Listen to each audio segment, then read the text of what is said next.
जय जिजाऊ, जय शिवराय, जय शंभूराजे. गडकिल्ले संवर्धन प्रतिष्ठान महाराष्ट्र राज्य सादर करीत आहोत शिव साम्राज्याचे दिनविशेष.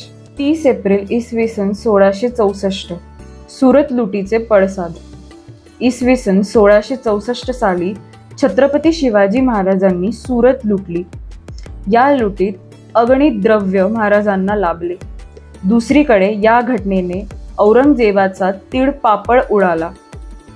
खरं तर सुरतेतून मिळणारं उत्पन्न औरंगजेबाच्या बहिणीला मिळण्याची व्यवस्था औरंगजेबाने केली होती. त्या काळी सुरत व्यापाराची राजधानी होती, परंतु शिवाजी महाराजांच्या दणक्याने अनेक व्यापारी सुरत सोडून चालले होते.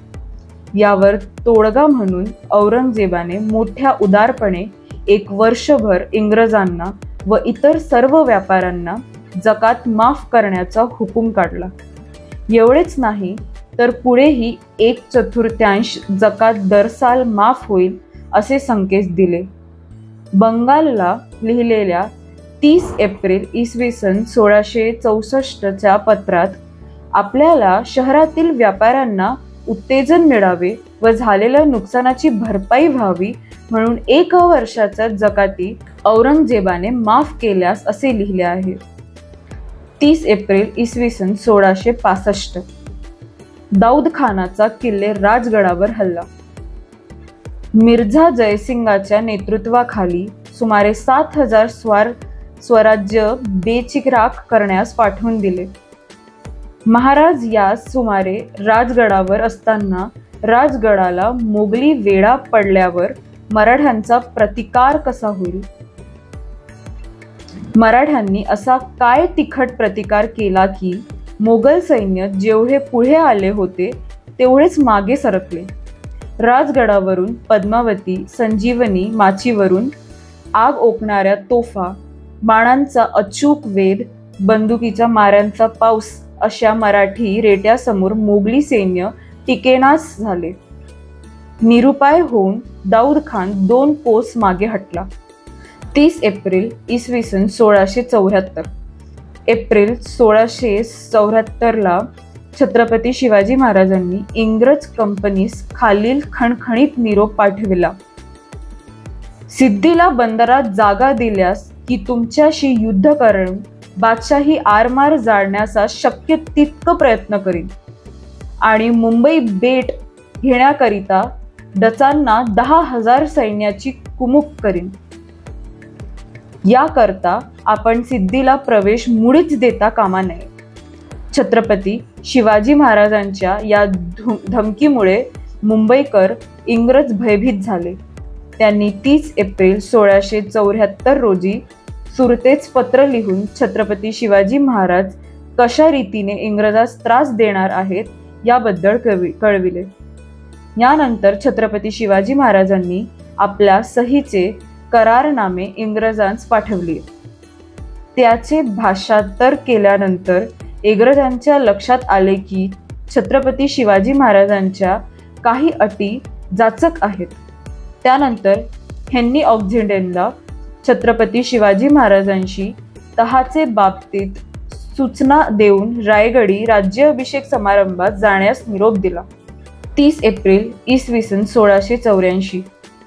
औरंगजेबाचे आदिलशाहीवर आक्रमण.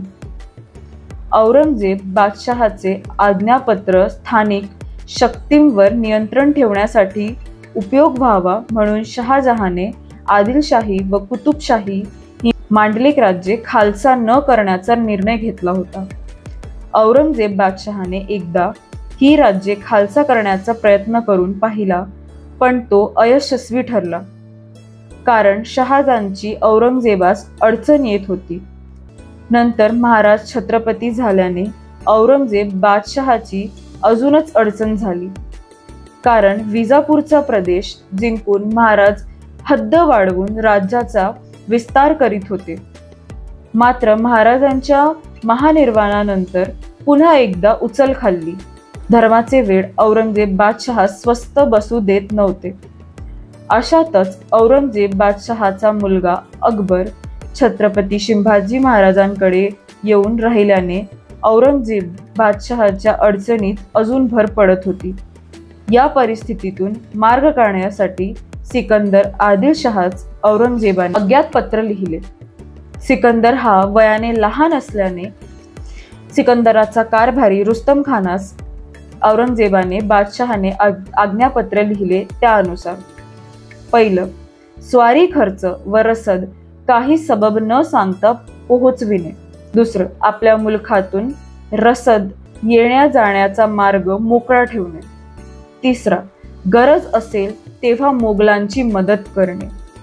चौथा, छत्रपती संभाजी महाराजांची मित्रता सोडून त्यांचा समूळ फळशा पाडण्यासाठी तयारी करणे. पाचवा, सरजा खान यास आपल्या मुलुखातून हाकलून देणे. या कलमांसह त्यांचे विजापुरांकरून बांधून ठेवले आणि चांगलाच अंकुश ठेवला. 30 एप्रिल इसवी सन 1700 सातारा हस्तगत झाला. त्याच दिवशी बादशहाने फतुल्ला खानास परळीचा किल्ला काबीज करण्यासाठी पाठवले व मागून म्हणजे आजच्या दिवशी बादशहा जातीने तिथे पोहोचला. 30 एप्रिल इसवी सन 1784 इतिहासातील राखी पौर्णिमा. अहिल्याबाई होळकरांनी जोधपूरच्या राजाशी मैत्रीचे व स्नेहांचे संबंध वाढविण्यासाठी राखी पाठवली होती. राजा मानसिंहाने राखी बंद भाई याचे प्रतीक म्हणून होळकर घराण्यातील राण्यांना अनेक प्रकारे मदत केलेली आढळते. भेट म्हणून 30 एप्रिल 1784च्या मकाराना येथे सनदेनानुसार अहिल्याबाईंना मंदिरासाठी जोधपूरचा राजाने पांढरा शुभ्र संगमरवरी दगड उपलब्ध करून दिला होता.